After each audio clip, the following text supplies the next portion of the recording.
సూర్యరశ్మి పుష్కలంగా లభించే మన దేశంలో, అందులోనూ ఎండలు దంచుకొట్టే మన ప్రాంతంలో ప్రతి 10 మందిలో 7 విటమిన్ డి లోపంతో బాధపడుతున్నారంటే నమ్ముతారా?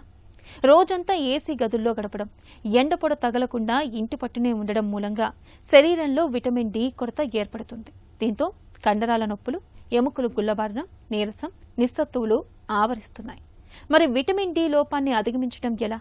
విటమిన్ డి కోసం ఏం చేయాలో, ఎలాంటి జాగ్రత్తలు తీసుకోవాలో ఇప్పుడు తెలుసుకుందాం.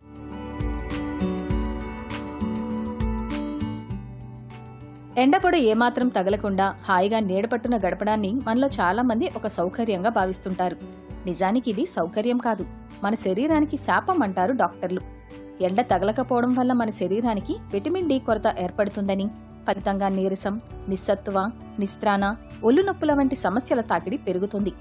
ఇప్పటికే మహిళల్లో 100కి 90 మందిలో విటమిన్ డి లోపం ఉంటోందని అధ్యయనాలు సైతం చెబుతున్నాయి. మిగతా విటమిన్లలాగే మన శరీరానికి విటమిన్ డి కూడా చాలా అవసరం. చాలినంత విటమిన్ డి అందడానికి ఆహారపరమైన జాగ్రత్తలు తీసుకోవాలి. పాలు, పెరుగులో విటమిన్ డి అధికంగా ఉంటుంది. రోజుకు 1 గ్లాసు వెన్నతో కూడిన పాలు తాగడం వల్ల రోజులో కావాల్సిన మొత్తంలో 20% దాకా ఈ విటమిన్ను శరీరానికి అందించవచ్చు. పెరుగులో కూడా ప్రోటీన్లతో పాటు డి విటమిన్ ఎక్కువగా ఉంటుంది. పుట్టగొడుగుల్లోనూ విటమిన్ డి దండిగా ఉంటుంది.